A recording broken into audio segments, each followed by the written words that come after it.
Greetings and welcome to another episode of Q Points Podcast, the podcast dropping the needle on Black music history.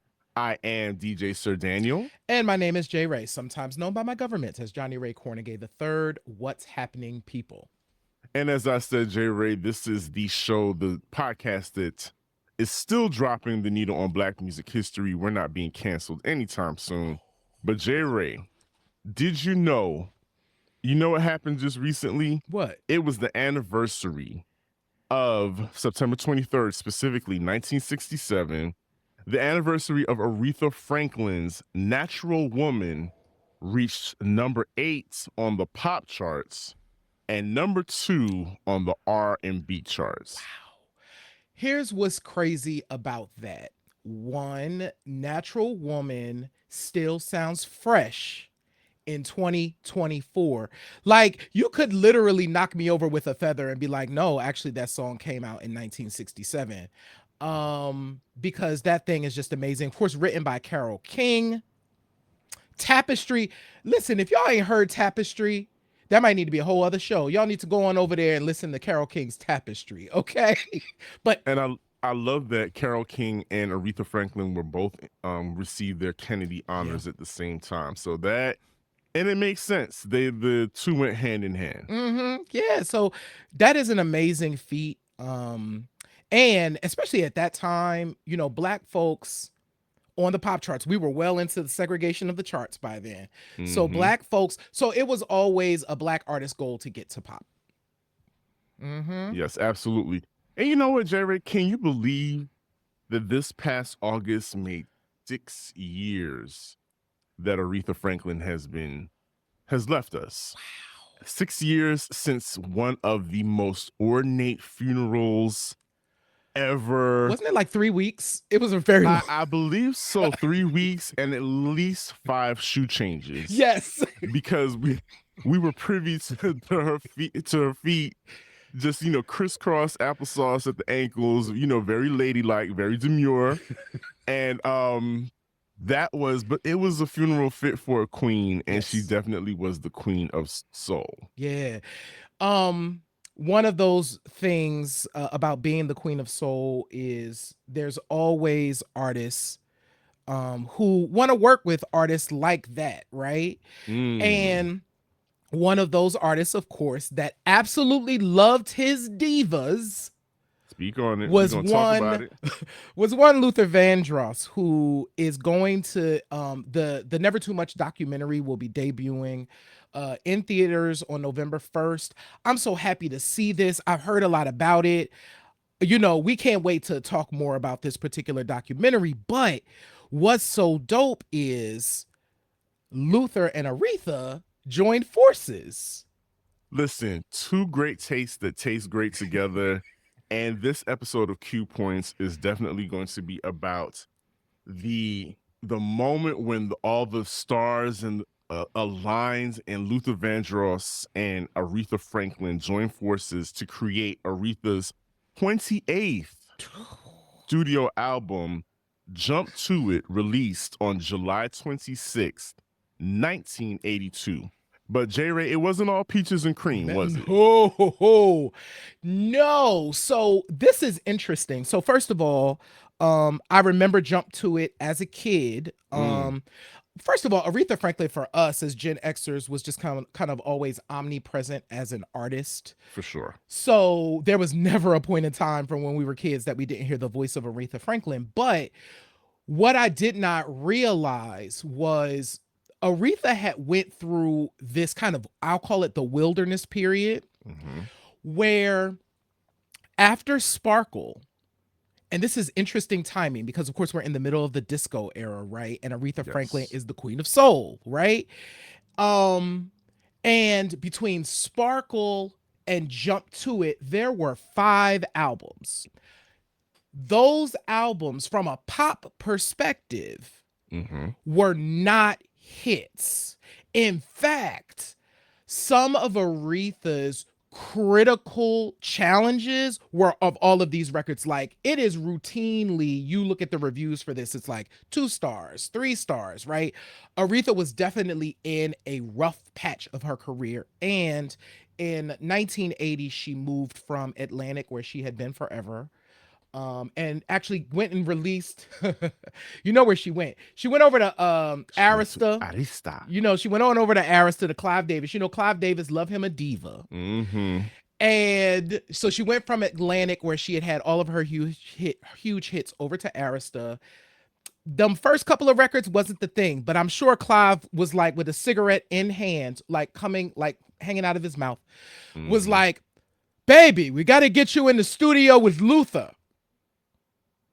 This kid Luther, I hear a lot about this kid Luther Vandross. You know, he's doing all the commercial jingles, and he's hot on the charts right now. I think it'd be real good for you.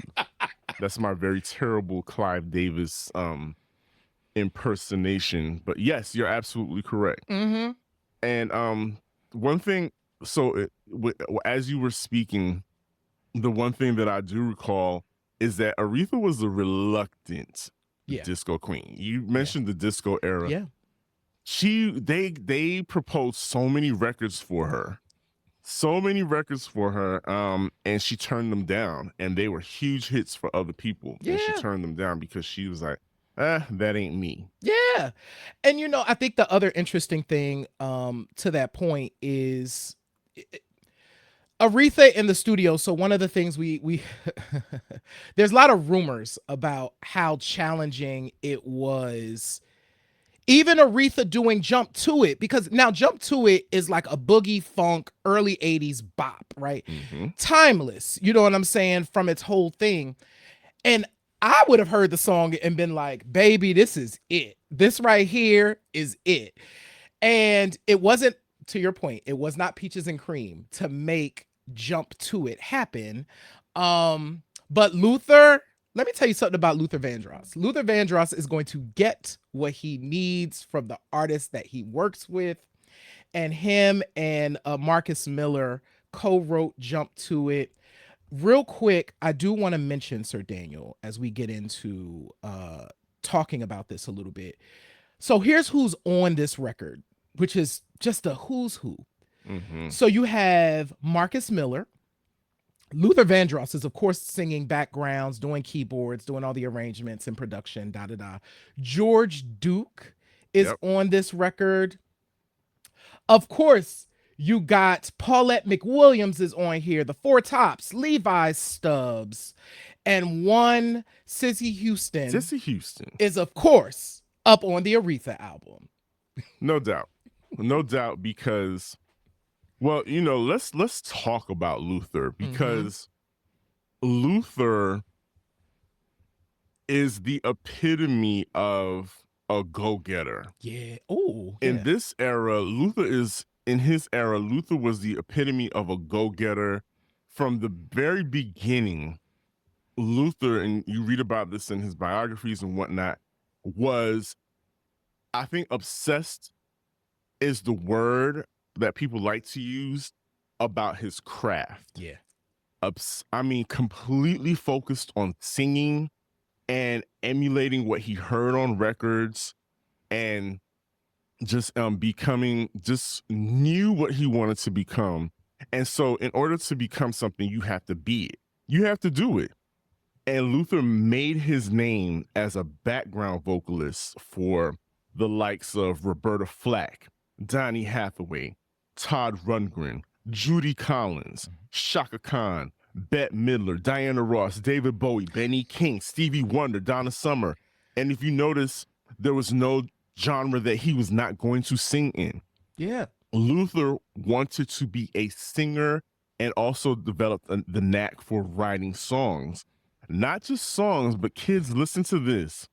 Luther wrote jingles.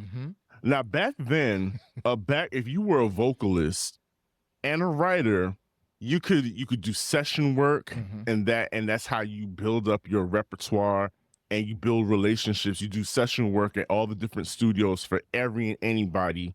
But then he also had the opportunity to write jingles, for, I believe, for NBC back in 1977 to the early 80s for, check this out, J. Ray, Mountain Dew, Kentucky Fried Chicken, and you know we love a good, back then, a good KFC jingle, and of course, Burger King and Juicy Fruit.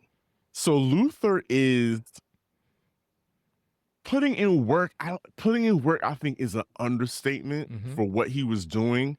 He was so driven that he took every and any opportunity to thing, which he loved doing, and to work, be in the studio working. There's some people that thrive on that, and it's part of who they are. There are many artists that we hear are like that. Diana Ross was the same way. Love being in the studio, love doing session work, love being on stage. So much so that Luther's talents, now mind you, this is the early 80s. So at this point in 1980, he joins Change, or he's a part of Change, and he's singing The Glow of Love. Oh my God. Which is, I mean, you talk about a predecessor record. It's a taste of what's to come. Ooh. Because that song right there is so luscious. It's that groove and that joy that he took and gave to Aretha also and jumped to it. So, but before that, before we get too ahead of ourselves, J. Ray, can we talk about Never Too Much real quick? Never Too Much in 1981, his debut album. Right. So imagine that whole decade, you're putting in work, you're working with all these people, and your first debut record comes out, and it's Never Too Much, J. Ray. What is the grip that Never Too Much has on us 43 years later, J. Ray? Never Too Much is a quintessential multi-generation record, because I am always flabbergasted when folks at all different ages begin singing that song together in unison. That song is a timeless groove. The lyrics, we talk about lyrics a lot on this show, but the lyrics of Never Too Much are so just like, no, I want to be in this. I want to experience this. And it's just timeless. I do want to make a note too. I think Luther learned a lot from that 70s period, because as we know, they re-released the band Luther's two albums that they had. And for a long time, those were just unavailable. And I think Luther took everything that he learned from that experience of being kind of leading this band, right, and channeling it into what we ultimately got as Never Too Much. And I truly believe that I can see Luther when he got the call of like, I'm going to give Aretha a Never Too Much. Like, I'm going to give whatever that should look like for Aretha. I'm going to give her that. And the result of that was we got Jump to It, which is a timeless groove from Aretha Franklin. And gave her a hit record. Yes. Like, we're talking about a 6-year difference between albums, and this one charted so this particular song, so the song Jump to It went to number 4 on the pop charts, number 24 on the pop charts, number 1 on the R&B charts, which were called the black charts back then, right? Of course. And she got her a dance hit out of it as well. And this particular album gave her it was her first gold record since Sparkle. See? So this was a big deal, huge deal. So Luther gained a friend in one of his divas. Aretha gained a friend, but as J. Ray mentioned earlier, it wasn't all peaches and cream in the studio. They bumped heads. There was fur coats flying. There was people leaving the studio yelling. There was yelling at each other. And, like only two Aries can. They bumped heads. Yeah. They bumped heads. But you know why they bumped heads? Because they both knew what they wanted. Luther is famously quoted as saying that when Aretha comes in the studio, he says if she comes in your studio, you need to be ready. Matter of fact, you better have the tape rolling. Hold on, the fingers got to be ready to hit. Right, because any take that she does is going to be magic. Right. She's going to give you some type of magic, and so the two of them working together was bound to be magic, and they were probably just so impassioned about what they were doing, and they were probably just, you know how it is when you're arguing the same thing, both of y'all are saying the same thing, but you're so impassioned and wrapped up in your passion. I could just imagine like the cigarettes dangling, the cussing each other out, the air snatching at each other, and well, you ain't had no number one in 6 years. No. Oh yeah, well, who are you? I'm the queen. You know what I'm saying? I would have loved to have seen that because I'm sure it was all kinds of drama going on.